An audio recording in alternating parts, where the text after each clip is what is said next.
Hello, my dear students. Today I am going to deal with John Keats' poem Ode to Autumn. Before starting the text, it is better to have a glance at the poetic life of the poet John Keats. John Keats is one of the most perfect and sensuous romantic poet of English literature. A great artist, Keats was born in Moorgate in London in 1795. Lost his parents in the early age, he struggled in life and started a job of medical apothecary before becoming a major romantic poet. However, leaving this medical profession in 1816, he finally dedicates his very short time of 5 years of his life for composing the first number of poems, including his odes before his death in 1821 from tuberculosis. His mother and brother George too died of tuberculosis. His life was clouded with pains that he records as the weariness, the fever, and freight.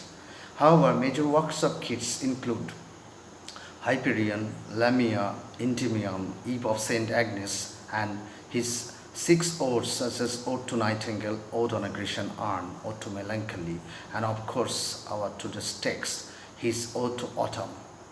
Unlike his contemporary romantics, Keats was an artist without any philosophical or political teachings. It's because he, as critics urged him, he hardly dealt with the contemporary issues and situations. In fact, Keats, as Matthew Arnold says, abundantly and enchantingly sensuous. A lover of sensuous beauty, his only aim was to reveal beauty in all things. To him, we know, a thing of beauty is a joy forever. This is the opening line of Endymion. His only poetic creed is, quote unquote, beauty is truth, truth beauty. That is the concluding line of his Ode on a Grecian Urn. He was deeply moved by the Greek culture so much that Shelley called him a Greek.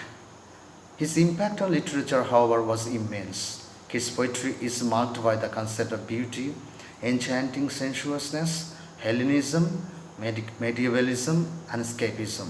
In addition to this, his poetry has very objectivity or impersonality, and Spencerian music and Shakespearean felicity of expression and magical word pictures.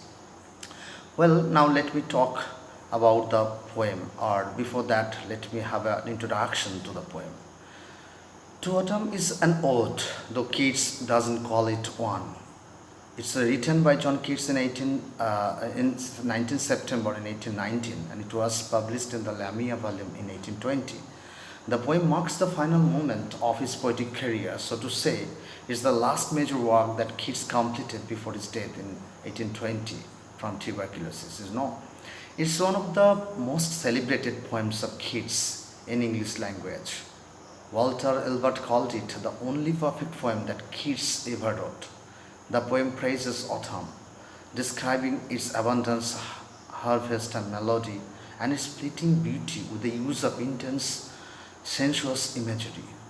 In 1865, it's Matthew Arnold who says about this poem that its indefinable delicacy, charm, and perfection of Keats' touch in his autumn.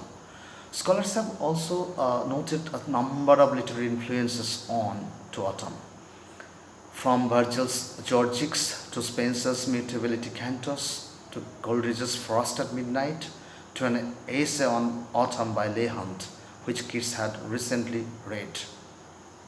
Well, now let us read or let us talk about the substance or the summary of the poem.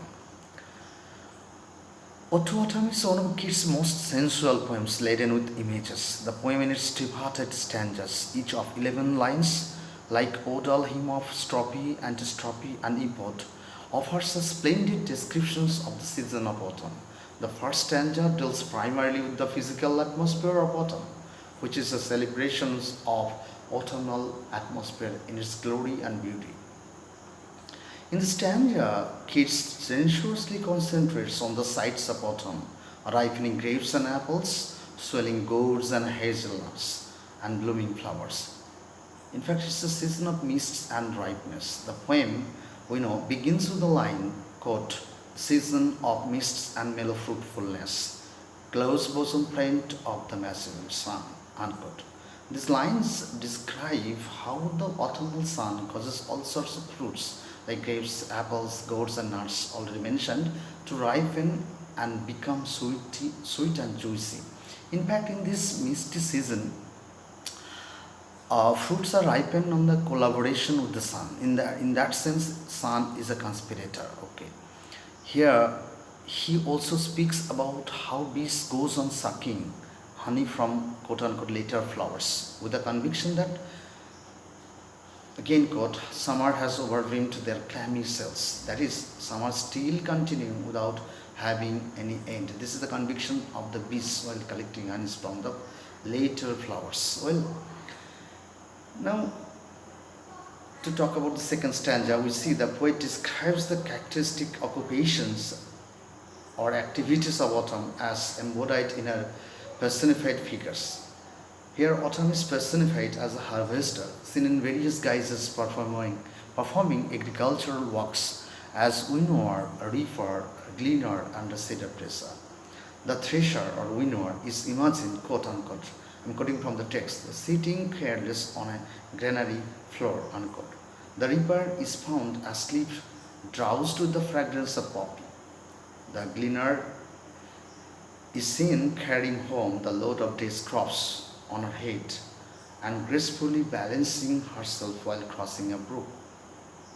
The cedar presser is found busy with watching the apple juice ooze for hours, as seen in the final line.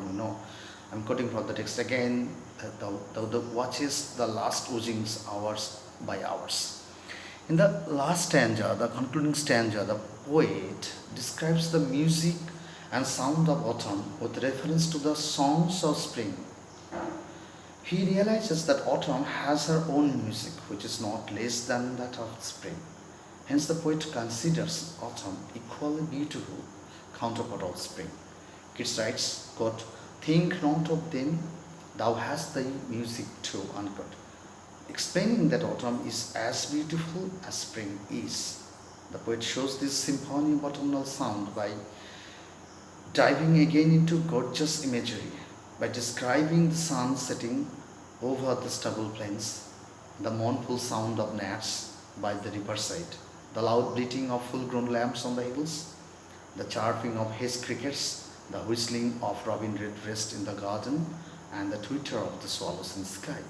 In this stanza, the poet recreates for us the sounds of autumn produced by insects, animals, and birds, which is as pleasant as spring. In a word, it's a feast of sights and sounds. So this is the general substance or idea about the poem. Now let me analyze the poem from critical point of view. So this is a kind of critical analysis of the poem, you can say.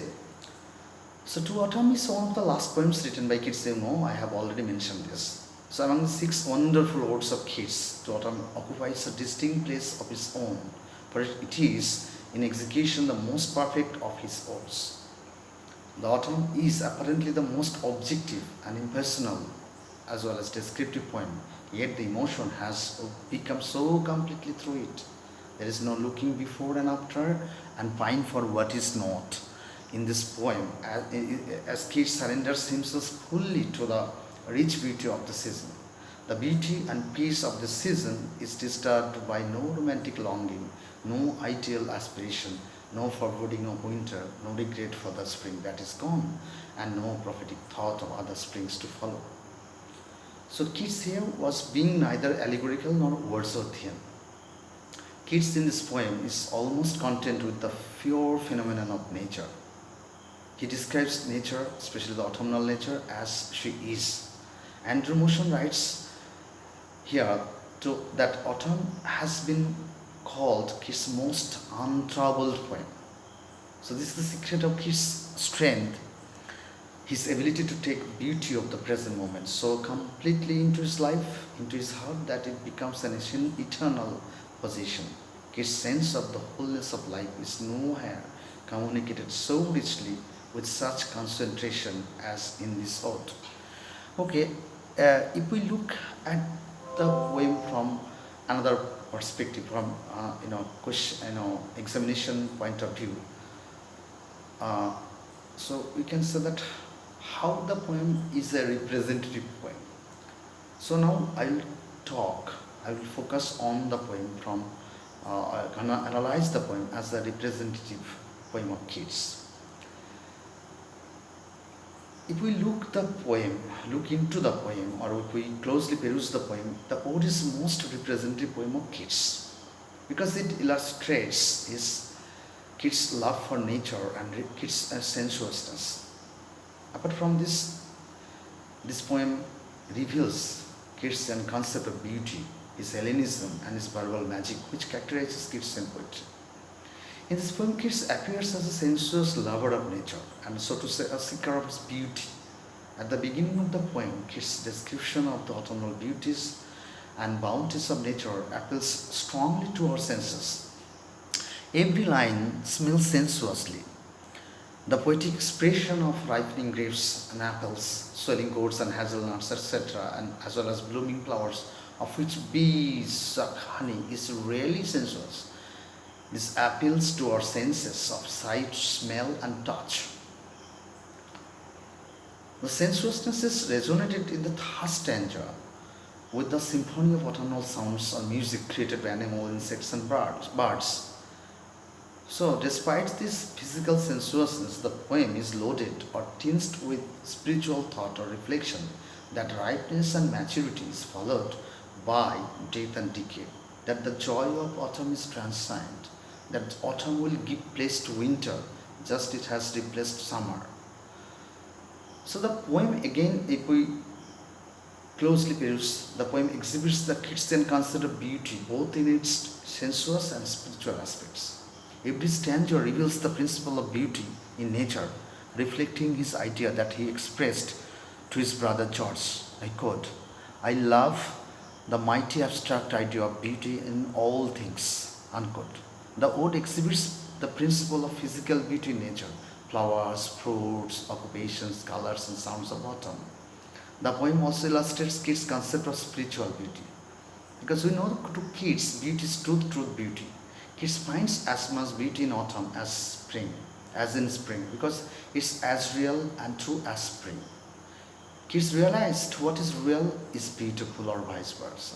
Hence, he never regrets, rather proclaims in the last stanza of the poem, I quote, "Where are the songs of spring? Ah, where are they? Think not of them, thou hast thy music too." Unquote. So, Keatsian beauty, if closely observed, is eternal or spiritual. The ode also illustrates Keats' Hellenism. Keats' attitude to nature is essentially Greek. You know, Shelley aptly called him a Greek. Like the ancient Greeks, he accepts nature as human beings and sees autumn as embodied in personality as a reaper, thresher, gleaner, and a cedar dresser. His Greekness is also found in his objectivity in descriptions of variegated beauty of nature that he enjoys most.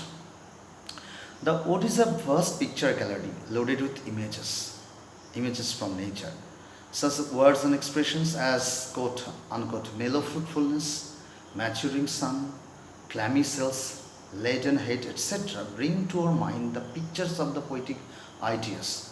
Finally, the magical pictures of the world of insects, birds, and animals with their unique sound in the third stanza transports us to the world of music and thus also flash our visionary imagination.